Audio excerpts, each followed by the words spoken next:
शुक्रवार को होटल भावना क्लार्क्स इन में इंडो थाई कल्चरल कॉन्क्लेव और सम्मान समारोह का आयोजन किया गया। कार्यक्रम में बैंकॉक में भारतीय संस्कृति के राजदूत की उपाधि से अलंकृत संजय कुमार मुख्य अतिथि के रूप में मौजूद रहे। शुक्रवार को होटल भावना क्लार्क्स इन में इंडो थाई कल्चरल कॉन्क्लेव और सम्मान समारोह का आयोजन किया गया। कार्यक्रम में बैंकॉक में भारतीय संस्कृति के राजदूत की उपाधि से अलंकृत संजय कुमार मुख्य अतिथि के रूप में मौजूद रहे।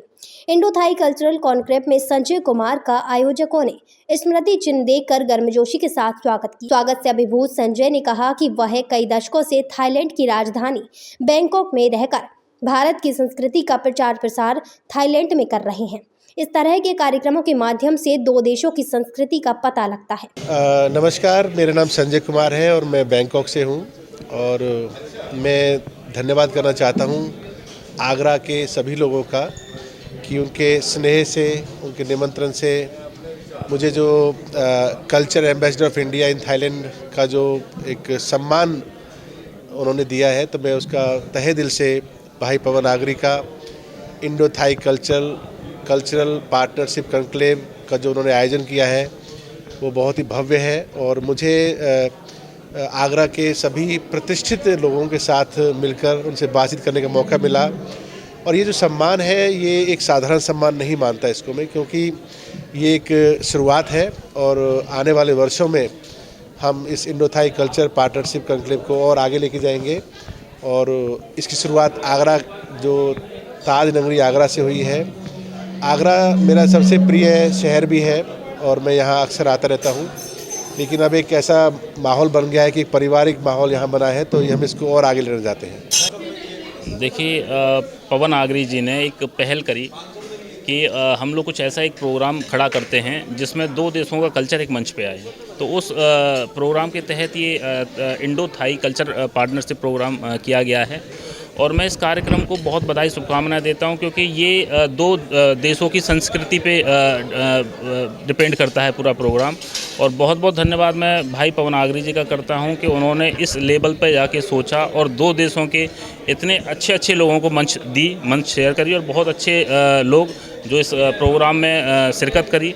आगरा के उन सभी लोगों को मेरा बहुत बहुत धन्यवाद, बहुत बहुत बधाई उनको। इंडो थाई कल्चरल कॉन्क्लेव के आयोजक पवन आगरी ने बताया कि देश में यह कॉन्क्लेव पहली बार ताज नगरी में आयोजित की गई है। जल्द ही देश के बड़े शहरों में यह कॉन्क्लेव आयोजित की जाएगी। ये इस तरह का एक कार्यक्रम हम लोगों के द्वारा आयोजित किया गया कि जो Indo Thai cultural exchange conclave, इसके माध्यम से हमने जो साझा संस्कृति पर विचार विमर्श किया और जिस तरह का कॉन्क्लेव यहाँ इंडिया में आगरा में किया गया है, इस तरह का अब ये थाईलैंड में भी होगा। और ये हमारी इस तरह से ये जो संस्कृतियों का आदान प्रदान है, और जैसे थाईलैंड को लोग थोड़ा सा गलत निगाह से देखते हैं या गलत देश के रूप में, लेकिन मैं वहाँ पर गया हूँ, जिस तरह की आध्यात्मिक प्रवृत्ति वहाँ की लोगों की है, बड़े धर्म को मानते हैं। स्वयं जो संजय कुमार जी जिनको हमने आज कल्चरल एम्बेसडर बनाया है, मैं आपको बताता हूँ कि जो कल्चरल एम्बेसडर बने हैं वो कोई ऐसे ही नहीं बनाया है। 21 तारीख को उन्होंने रामलला घर आए, एक बड़ा बृहद कार्यक्रम भी उन्होंने आयोजित किया और सारे लोगों ने उनको सराहा।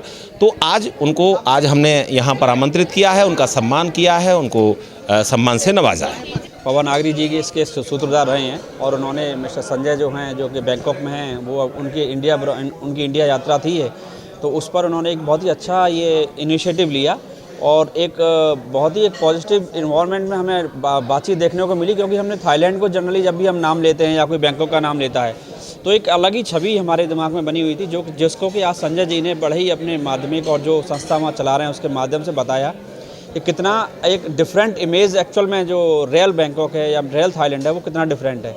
और मुझे लगता है ये इस तरह के प्लेटफॉर्म बहुत ही अच्छे सशक्त प्लेटफॉर्म है संस्कृति के आदान प्रदान के लिए, और ये हमेशा चलते रहने चाहिए।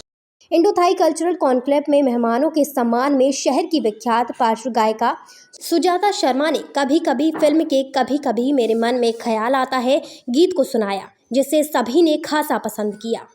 होटल भावना क्लार्क्स इन में आयोजित इंडो थाई कल्चरल कॉन्क्लेव में इनक्रेडिबल इंडिया संस्था के निदेशक अंजय शर्मा ने अतिथियों के साथ हरित भारत अभियान पोस्टर को जारी किया। मून न्यूज़ के लिए ब्यूरो रिपोर्ट।